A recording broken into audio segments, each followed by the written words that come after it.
अस्सलाम वालेकुम व्यूअर्स, कैसे आप लोग? उम्मीद करती हूँ कि ठीक होंगे। गाइस, आज की मेरी इस वीडियो में मैं आपको बताऊंगी कि एडीपी इन साइकोलॉजी क्या है और आप 12 इयर्स एजुकेशन कौन सी एजुकेशन करें इंटरमीडिएट में कि आप एडीपी इन साइकोलॉजी रख सकते हैं। लेकिन वीडियो स्टार्ट करने से पहले प्लीज़ जो नीचे रेड बटन है उससे जो है चैनल को सब्सक्राइब कर दीजिएगा, प्लीज़ कर दीजिएगा, क्योंकि उससे मोटिवेशन बढ़ती है जब आप सब्सक्राइब करते हैं। तो चलिए वीडियो स्टार्ट करते हैं। ADP in psychology. ADP in psychology का मतलब है associate degree in psychology. Okay, psychology क्या होती है? Psychology is the study of mind and behaviour and study of conscious and unconscious. यानी कि साइकोलॉजी जो है, नफ्सियात जो है, वो स्टडी है इंसान के माइंड की, उसके रवैयों की, उसके दिमाग की, उसकी शऊरी की, उसकी लाशऊरी की। इन तमाम चीज़ों को हम स्टडी करते हैं साइकोलॉजी के अंदर। एडीपी जो है वो 2 इयर्स प्रोग्राम होता है, 4 सेमेस्टर पर मुश्तमिल होता है। एक साल के अंदर इसमें 2 सेमेस्टर्स होते हैं और हर सेमेस्टर में मिड्स और फाइनल्स भी होते हैं। ये 65 क्रेडिट आवर की डिग्री होती है। आप हर एक सेमेस्टर के अंदर 5 से 6 सब्जेक्ट रखते हैं और एक सेमेस्टर जो है आपका 5 से 6 महीने का होता है। उसमें मिड्स और फाइनल्स भी होते हैं और असाइनमेंट्स भी होती हैं। उसके अलावा अब बात करते हैं कि एडीपी इन साइकोलॉजी रखने के लिए हम जो है 12 इयर्स एजुकेशन में क्या रखें। तो एडीपी इन साइकोलॉजी करने के लिए आप एफएससी भी रख सकते हैं, आईसीएस भी रख सकते हैं, आईकॉम भी रख सकते हैं, एफए भी रख सकते हैं, एफए आर्ट्स भी हो सकती है और एफए साइकोलॉजी भी। यानी कि फर्स्ट ईयर सेकेंड ईयर में आप कुछ भी रख लें, आप साइकोलॉजी में एडमिशन ले सकते हैं बैचलर में। एडीपी बराबर होती है बैचलर के, आप ये कह सकते हैं। एडीपी करने के बाद आपको बीएस के अंदर 5th सेमेस्टर में एडमिशन मिल जाता होता है। कंटिन्यू करते हैं आप अपनी आगे स्टडीज़ को बीएस से।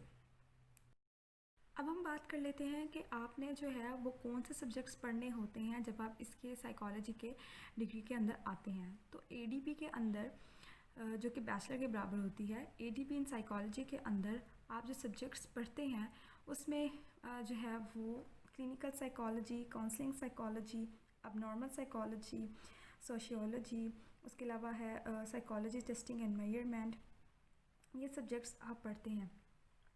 इसके अंदर आपके पास पार्क स्टडी, इंग्लिश कंप्रीहेंशन और उसके अलावा जो है वो मैथ, कंप्यूटर और काफ़ी कम्युनिकेशन के जो सब्जेक्ट्स होते हैं वो भी आप इसके अंदर पढ़ते हैं। ठीक है, तो मेनली फ़र्स्ट ईयर पार्ट 1 और पार्ट 2 के अंदर आप अब normal psychology, history, measurement, clinical counselling, इस तरीके के सब्जेक्ट्स आप पढ़ते हैं। अब बात कर लेते हैं कि जब आप एडीपी इन साइकोलॉजी कर लेते हैं तो इसमें आपको कौन सी जॉब्स अवेलेबल होती हैं। पहले तो हम बात करते हैं कि जो है कि एडीपी जो है वो बैचलर के बराबर है। तो बैचलर की याद रखिएगा, हमेशा जो बैचलर्स की जॉब होती हैं उसमें जो इतनी ज़्यादा आपके पास नहीं होती हैं। मतलब अगर आप खुद से कुछ करते हैं तो अलग बात है, डिग्री से रिलेट करते हुए जो है आपके पास उस बैचलर के लेवल पे कम जॉब्स होती हैं, मास्टर्स के लेवल पे ज़्यादा होती हैं और एमफिल के लेवल पे ज़्यादा होती हैं, फैसिलिटीज़ आपको ज़्यादा होती हैं। तो अब हम बात करते हैं कि जॉब्स कौन सी होती हैं। तो आप जो है वो एज अ काउंसलर के तौर पर भी काम कर सकते हैं किसी साइकोलॉजिस्ट के साथ। आप सोशल ह्यूमन सर्विस असिस्टेंट भी बन सकते हैं।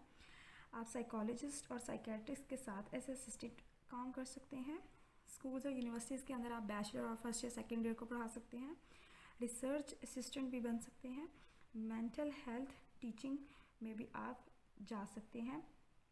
उसके अलावा सब्सटेंस अब्यूज़ जो होती हैं चीज़ें, उसके अंदर जब लोग लेते हैं और वो लोग जब रिहैबिलिटेशन सेंटर्स के अंदर जाते हैं तो वहाँ पे भी आप एज असिस्टेंट उनके साथ काम कर सकते हैं साइकोलॉजिस्ट के साथ।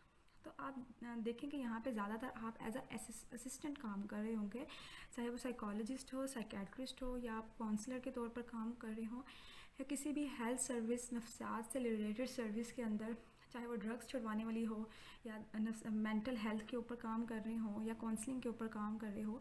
यहाँ पे आप ज़्यादातर असिस्टेंट के तौर पर काम करते हैं, क्योंकि बैचलर्स लेवल पे हमारे पास इस तरीके की जॉब्स अवेलेबल होती हैं। उसके अलावा जो है अब हम बात कर लेते हैं कि जब हम एडीपी कर लेंगे तो हम इसको एज अ बैचलर कंसिडर करते हैं, तो हम मास्टर्स कैसे करेंगे। तो बेसिकली जब आप एडीपी कर लेंगे तो उसके बाद आपके 4 सेमेस्टर हो जाएंगे। तो आप BS के 5वें सेमेस्टर में एडमिशन लेंगे और उसको 8 सेमेस्टर कंप्लीट करने के बाद आपको मास्टर की डिग्री मिल जाएगी। ADP बेसिकली इसीलिए लाया जाता है कि बच्चे जो हैं वो 2 साल के अंदर एसोसिएट डिग्रीज जो होती हैं वो इसीलिए लाई जाती हैं कि बच्चे 2 साल के अंदर अपनी डिग्रीज़ को कंप्लीट कर लें और उन्हें जो है वो जॉब्स मिल जाए। तो उम्मीद करती हूँ कि आपको ये वीडियो पसंद आई होगी। मिलती हूँ अपनी नेक्स्ट वीडियो में, तब तक के लिए अल्लाह हाफिज़।